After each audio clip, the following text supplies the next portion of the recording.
wraps around this tree. Now you want to do 2 wraps so it can handle the weight of you and the force you create when you rappel down the rock. Lock it onto itself, close the gate, and then cinch it up. You want to make sure these ropes are running parallel with each other and they're tight.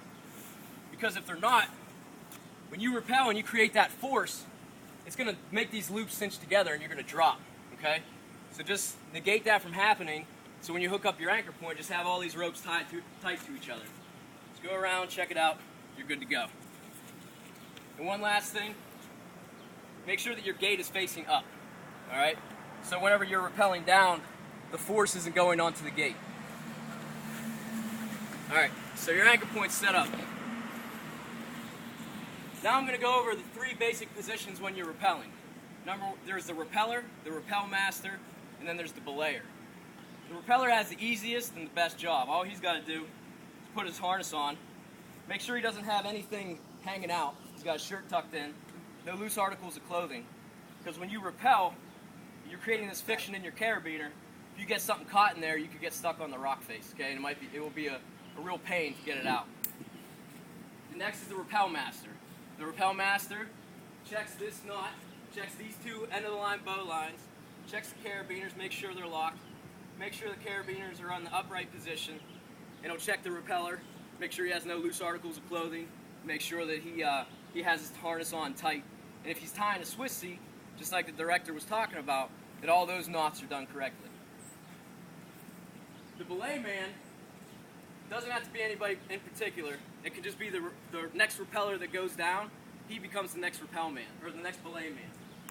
The belay man stands at the base of the cliff, and he holds the 2 rappel ropes in his hands. Okay? A loose grip. He doesn't want to be holding it tight, because then the repeller won't be able to rappel. So what he does is he has a loose grip on the ropes. Alright, just let it run through your hands. Don't put any pressure on it. He watches the repeller, and make sure you don't have your gloves on either. He watches the repeller coming down the cliff. If the repeller gets into trouble, i.e. he loses his brake hand and starts to fall uncontrollably, he's going to grab both these ropes, take a knee, and pull down as hard as he can. What that's going to do is essentially work like the brake hand that the repeller is using. Alright, and I'll go over that in a little bit. But it's going to stop the repeller from falling. He'll be hanging there like this, just stuck on the rock. Alright? That'll give him time to regain his position, regain his brake hand, regain his guide hand, establish a line of communication with the belay man below him. He'll say on rappel, and the belay man will say on belay. He'll say rappelling. Right? So at that time, the belay man will loosen his grip and just have that loose grip again, and the repeller will continue to rappel. Okay, now I'm going to go over the 2 basic types of rappelling. You have your seat hip rappel, and you have your Australian rappel. I got pictures of it on the handout for you. Those pictures are taken from TC 2124. That's Training Circular 21-24. And that's entitled Rappelling. It's put out by the military, and it just has all the information you need to rappel. So if you guys feel inclined, look it up on the internet. And basically this whole presentation, it's all explained there. Alright, so for your rappelling, I forgot to show you the helmet here. Make sure you wear a helmet too. Because if you slip, hit your head, just because you think you're cool and you're not going to wear a harness, you can end up retarded or something. You're gonna wish you wore your helmet. All right. So put your helmet on. You got your harness hooked up. Grab your gloves. Walk over to the ropes.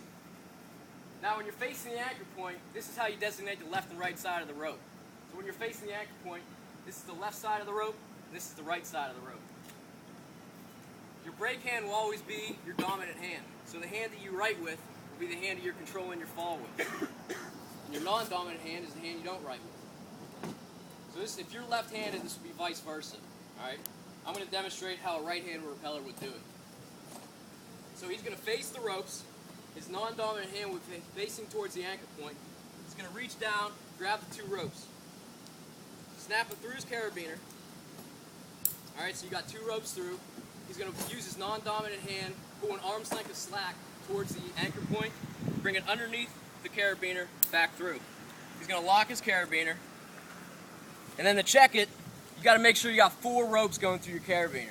If you have any less, this rappel won't work right, and you're going to fall a lot faster than you want to. Okay?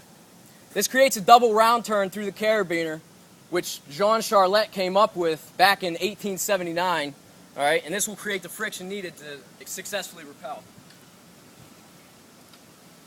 The way you're going to start off, if you look in your packet there, is you're going to come to the end. Okay, your brake hand is your right hand.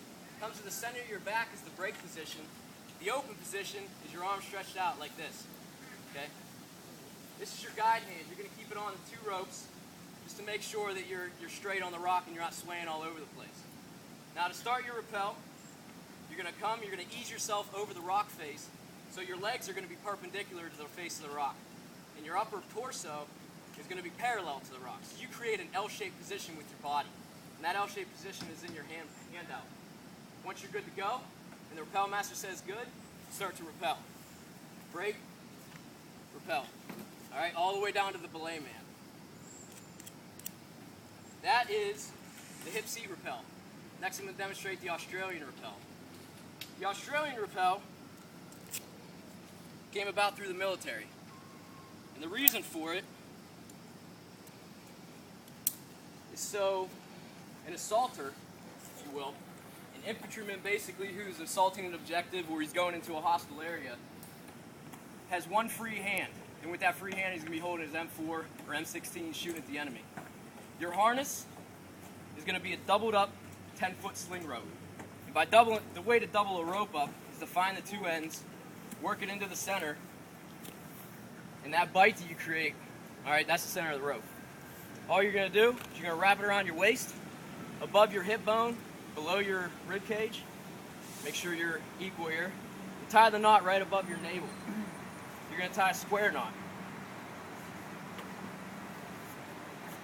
This is also a good knot to know if you guys joins 2 ropes together. And you're going to secure the ends with 2 overhand knots or 2 half hitches. Square knot's a good knot, but it can become loose. So what you want to do is you want to make sure you reinforce that knot with these 2 overhand knots. Push them in, so right on the center of that, okay? This is your Aussie rappel. Now to hook up, you're going to stand to the opposite side of the rope. You're going to put your carabiner through your rope.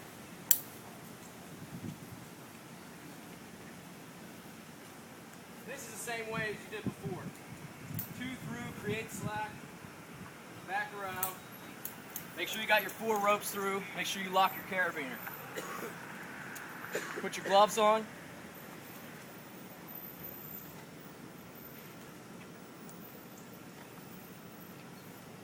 You want to push your carabiner to the center of your back. Make sure it's tight.